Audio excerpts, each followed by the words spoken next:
আরে ইয়াসমিন, তুমি এখানে আসছো আর চুপ করে আসছো কেন? কথা বলতেছো না কেন? কিছু না বললে এখান থেকে চলে যাও। প্রিমিস, আমি তোমার কাছে মাপ চাইতে আসছি।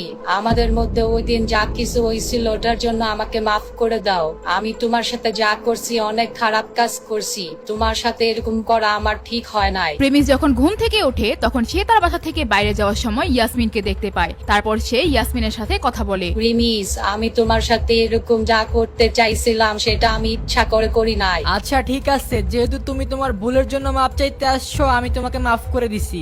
এখন তুমি এইখান থেকে যেতে পারো। না প্রিমিস, এরকম কিছু না। আগে তুমি আমার পুরা কথাটা শোনো।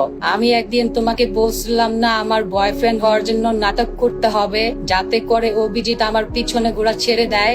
যখন আমরা দুইজন ডেটে গেছিলাম তখন অভিজিৎকে আমি থাপ্পড় মারছিলাম তোমার সামনে, যার কারণে অভিজিৎ এখনো আমার পিছন ছাড়ে না। এর জন্য আমি তোমাকে আমার বয়ফ্রেন্ড বানাইছিলাম, যাতে করে অভিজিৎ মনে করে ওকে আমি পছন্দ করি না। আচ্ছা, কেউ তোমার মাথার মধ্যে বন্দুক রাখা যদি বলে প্রিমিসদের সাথে খারাপ কিছু করো, তাইলে কি তুমি সেই খারাপ কাজটাই করবা? সরি প্রিমিস, প্লিজ প্রিমিস, তুমি রাইগা থাইকো না।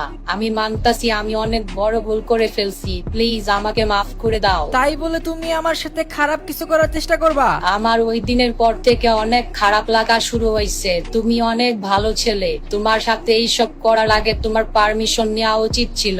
আমি তোমার সাথে যা করছি অনেক বড় ভুল করছি।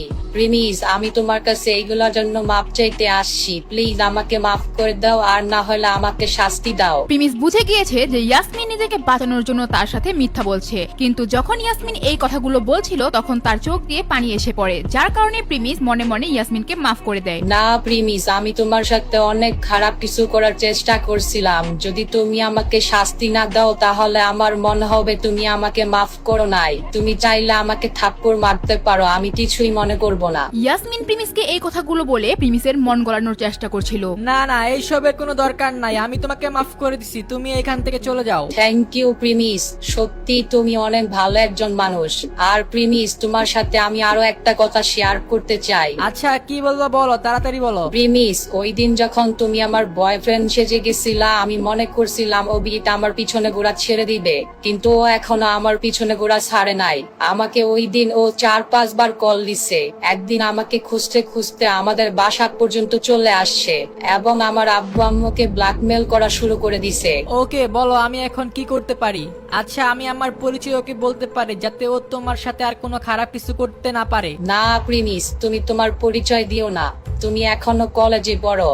যদি তুমি সবাইকে বলে দাও তাহলে তোমার প্রবলেম হবে। ওকে ঠিক আছে, তুমি যেমনটা বলবো আমি ওইরকম ভাবেই বলবো। তারপর ইয়াসমিন প্রিমিসের কাছে তার বাসা ঘুরে দেখতে চায় এবং প্রিমিস তাকে বাসা দেখায়। ইয়াসমিন দেখে খুশি হয়ে যায়। যখন ইয়াসমিন প্রিমিসের বাসা থেকে বাইরে আসে সে দেখতে পায় প্রিমিসের রোলস রয়েস, যেটা দেখে ইয়াসমিন অবাক হয়ে যায়। প্রিমিস, তোমার গাড়িটা তো অনেক সুন্দর। আমি এর আগে কোনোদিন রোলস রয়েসে বসি নাই। সত্যি প্রিমিস, তোমার গাড়িটা অনেক সুন্দর। তারপর ইয়াসমিন প্রিমিসের গাড়িতে বসার জন্য গাড়ির দরজা খোলার ট্রাই করছিল, কিন্তু তখন সে গাড়ির দরজা কিছুতেই খুলতে পারছিল না। প্রিমিস, এই গাড়ির দরজাটা খুলতেছে না কেন? কারণ এটা শুধু আমি খুলতে পারবো, আমাকে ছাড়া কেউ খুলতে পারবে না এই গাড়ি। তারপর প্রিমিস তার গাড়িতে ইয়াসমিনকে বসায়। ইয়াসমিন তখন মনে মনে অনেক খুশি হতে থাকে। এরপর প্রিমিস তার গাড়ি নিয়ে ঢাকা শহরে ঘুরতে থাকে। এইদিকে ইয়াসমিনের মনে হচ্ছিল সে একজন রানীর মতো ঢাকা শহরে ঘুরছে। এরপর প্রিমিস তার গাড়ি নিয়ে একটি সুন্দর প্লেসে দাঁড়ায়। প্রিমিস ইয়াসমিনকে গাড়ি থেকে নিয়ে নামে। তখন ওইখানে উপস্থিত কিছু লোক বলছিল, আরে দেখ, রোলস রয়েসের মালিক কেমন কাপড় পরে আছে। আমার তো মনে হইতাছে এই গাড়ির মালিক ওই মেয়েটা। তারপর প্রিমিস ইয়াসমিনকে নিয়ে একটি শপিং মলে যায়। সেখানে গিয়ে ইয়াসমিনের জন্য সে কিছু ড্রেস কিনে দেয়, যার টাকা প্রিমিস নিজেই দিয়েছিল।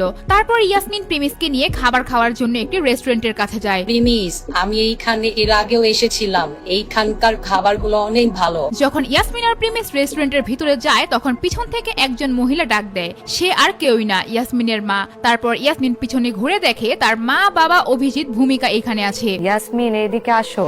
আজকে তুমি অফিসে যাও নাই কেন? আর তুমি এখানে কেন আসছো? আম্মু, আমি এইখানে একটু কাজে আসছি আমার ফ্রেন্ডের সাথে। তুমি মিথ্যা বলতেছো। তোমার সাথে এই ছেলে কে?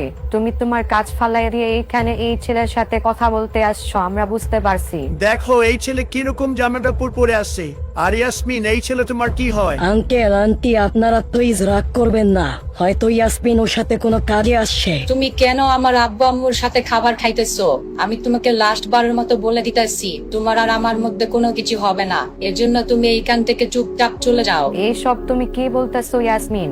অভিজিৎ কেন আমাদের সাথে খাবার খাইতে পারবে না? আর তুমি কেন অভিজিতের সাথে বাইরে যেতে চাও না? তুমি অভিজিতের সাথে না গেলে কে যাবে? কিছুদিন পর তোমাদের দুজনের বিয়ে হবে। ইয়াসমিনের মায়ের কথা শুনে ইয়াসমিন একটু রেগে যায়, যার কারণে ইয়াসমিন অভিজিৎকে উল্টাপাল্টা বলতে থাকে। আমি তোমাকে একটু পছন্দ করি না, এর জন্য তুমি চুপচাপ এইখান থেকে চলে যাও। আজকের পর থেকে তুমি আমার সাথে আমার ফ্যামিলির কারোর সাথে কোনো মিট করবা না। ইয়াসমিন তুমি এরকম কেন করতেছো? তুমি একটু শান্ত হও, আমি শুধু তোমার আব্বু আম্মুকে এখানে ঘুরাইতে নিয়ে আসছি। আমি এত কিছু জানি না, তুমি এইখান থেকে এখনই চলে যাও। আজকের পর থেকে আমার চোখের সামনে আর আসবা না। ইয়াসমিন তুমি আমার সাথে এরকম করতেছো শুধু এই গরিব ছেলের জন্য? তুমি এই ছেলের জন্য আমাকে ছেড়ে দিবা? এই ছেলে কি তোমার জন্য একটা বাড়ি করে দিতে পারবো, গাড়ি কিনে দিতে পারবো? আমি তোমাকে এগুলা সব দিতে পারবো, কিন্তু এই ছেলে তোমাকে কি দিতে পারবে? আমার কাছে লক্ষ কোটি টাকা সম্পত্তি আছে, এই ছেলের কাছে কি আছে? তুমি কি মনে করে ওই ছেলের সাথে আমার কম্পেয়ার করতেছো? অভিজিৎ যখন এই কথাগুলো বলছিল তখন সে প্রিমিসের দিকে তাকিয়ে বলছিল, কিন্তু সেই সময় প্রিমিস চুপ করেছিল। দেখো ইয়াসমিন, বিয়ে একটা সাধারণ বিষয় না। এই ছেলে তোমাকে একটা ভালো জীবন দিতে পারবে না, তোমাকে একটু খুশিতে রাখতে পারবে না। তাই আমি বলতেছি এরকম পাগলামি ছেড়ে দাও। আমাকে বিয়ে করলে আমি তোমার সব ইচ্ছা পূরণ করে দিব।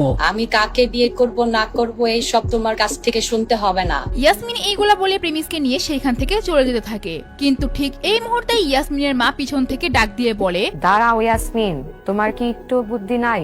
কার সাথে কেমন করে কথা বলতে হয়? তুমি যত বড় হইতাছো তত খারাপ হইতাছো। এখানে দাঁড়ায় থাকো, কোথাও যাওয়া লাগবে না। ইয়াসমিনের মা ইয়াসমিনকে ওইখান থেকে যেতে দিতে চাচ্ছিল না। ইয়াসমিনের বাবাও তাকে ধরে রাখে। তখন ইয়াসমিনের মা রেগে প্রিমিসকে বলে, এই ছেলে, তুমি আমার মেয়েকে কি করছো? তুমি আমার মেয়েকে এরকম পাগল কেন বানাইছো? তোমার জন্য আমার মেয়ে আমার মুখে মুখে কথা বলতেছে। এই ছেলে, তুমি কি মনে করছো আমার মেয়েকে তোমার সাথে বিয়ে দিব? আজকের পর থেকে আমার মেয়ের সামনে কোনোদিন আসবা না। আচ্ছা, তোমার কাছে কি এমন আছে যে আমি তোমার সাথে আমার মেয়েকে বিয়ে দিব? প্রিমিস ইয়াসমিনের মায়ের কথা শুনে অনেকটা রেগে যায়। তারপর সে জবাব দিয়ে বলে, আমি কেন আপনাকে এসবের জবাব দিব? আমি কে আর আমি কি করি এইসব কথা বলার আপনি কে? আঙ্কেল আন্টি, আমি এই ছেলেকে ভালো করে চিনি। এই ছেলে হলো আমাদের কলেজের সবচেয়ে গরিব স্টুডেন্ট। ভূমিকার মুখে এই কথাগুলো শুনে ইয়াসমিনের বাবা একটু রেগে যায়। সে আবারও প্রিমিসকে উল্টাপাল্টা কথা বলতে থাকে। ফাজিল, তোরে যদি আজকের পর থেকে আমার মেয়ের সামনে দেখি তোর অবস্থা খারাপ করে দিব। আজকের পর থেকে আমার মেয়েকে কোনোদিন ডিস্টার্ব করবি না। ইয়াসমিনের বাবা এই কথাগুলো বলতে বলতে প্রিমিসের মুখের কাছে এসে পড়ে, যার কারণে প্রিমিস তাকে ধাক্কা মারে এবং সে নিচে পড়ে যায়। তোমার এত বড় সাহস কি করে হলো? তুমি আমার জামাইয়ের গায়ে হাত দিছো? ইয়াসমিনের মা তখন প্রিমিসকে থাপ্পড় দিতে চাইলে ঠিক সেই সময় ইয়াসমিন মাঝখানে চলে আসে, যার কারণে ইয়াসমিনের মা থাপ্পড় দিতে পারে না। সো গাইস, এরপর কি হবে তা জানতে চাইলে অবশ্যই নেক্সট পার্টের জন্য ওয়েট করতে হবে।